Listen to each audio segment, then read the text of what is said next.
I told you he took part of his philosophy from the Shema, and that's from Deuteronomy 6, where it talks about, "Hear, O Israel, the Lord your God is one." And up until this point, I was very aware of pantheism. What is pantheism again? God and matter. Right, God is all is God.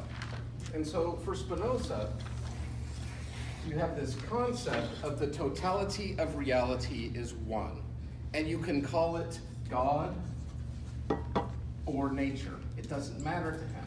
Because if you remember, his solution to Descartes' mess, that Cartesian dualism problem, and for reminders, because all the other philosophers are gonna deal with this as well, all the way until Kant.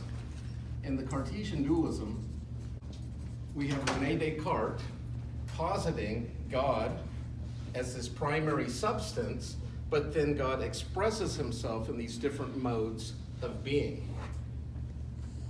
On this side we have thought,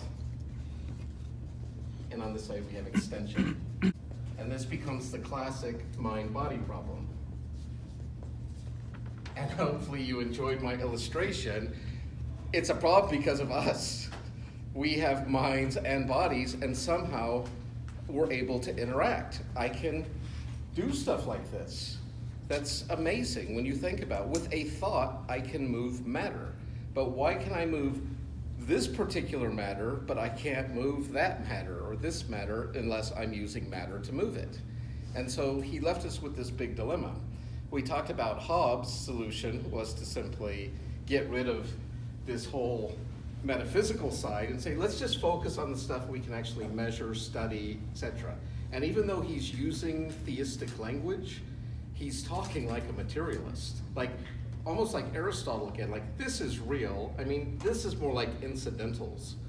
Like we have a mind because we have a brain, but this becomes almost like a shadow of the reality. Spinoza is like, no. These are only two of infinite ways God manifests himself. But there is only one substance. And if you remember back to the scholastics, substance is defined as that which is self-existing and self-consisting.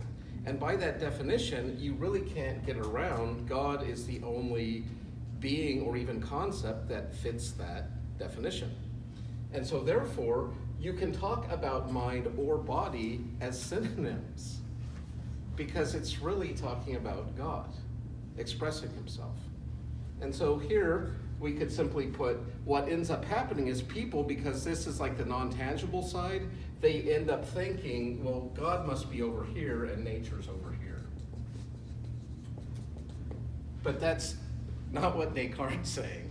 But for Spinoza, it's easy because this is all really equals this. I knew lots of missionaries that would come back from Southeast Asia, India in particular, when I was growing up Baptist fundamentalist, and they would talk about the backwardness and ignorance of these people. And part of the ignorance was they were saying, like, you wouldn't believe it, these people are actually worshiping stone idols.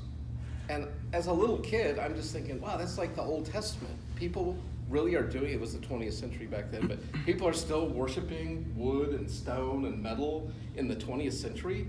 And I just shared with their thought, well, yeah, how ignorant. Until I met Baruch Spinoza, and the other thing that changed my mind was I finally read the Upanishads, like a 7th century AD Hindu Veda, one of the latest of the Hindu Vedas, where they explain this concept of pantheism. So this is going to be your pantheism primer, and it will come in handy the second half of the class.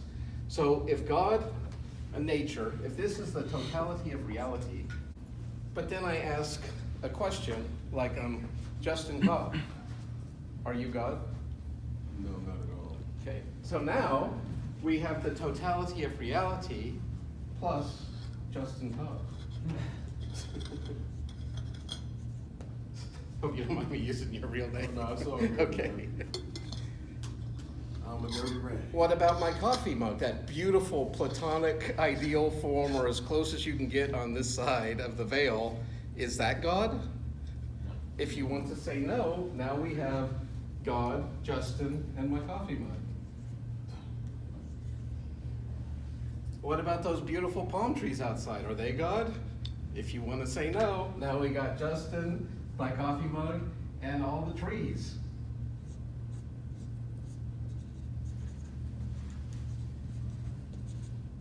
Do you see the problem? If we keep going and keep naming, each time I name something, it now is like God is minus whatever being or reality Justin has. God is now minus whatever being or reality my mug has. God is now minus all the forests in the world. God is now minus whatever. And now all of a sudden, God begins to look like this cosmic Swiss cheese when we begin to name all the things that God is not. And by the time we get to the end of the modern period, they have reasoned God right out of his own universe. And poof, God does not exist. What we have is the universe and naturalistic materialism, but no God. For the Hindus, they see the physical material as the illusion, right? It's much more in that Platonic vein. It's the ideal, the spirit, the mind. That's the eternal reality. Spinoza is quite comfortable saying, no, there is only one thing, and all these other, you're a mode of God's existence. Justin, so you get to be back in here, my mug gets to be in here, the forest, everything comes back into God where it belongs, because there is no other place. Just like Parmenides is, there is only one thing. In this case, the one thing is God, but the one thing is also nature.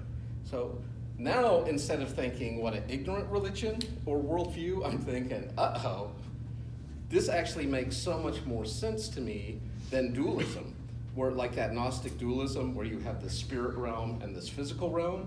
This is simply saying there's only one realm, and you can talk about it spiritually or you can talk about it physically, but you're really only talking about one thing, because only one thing's happening. Any other questions about Spinoza?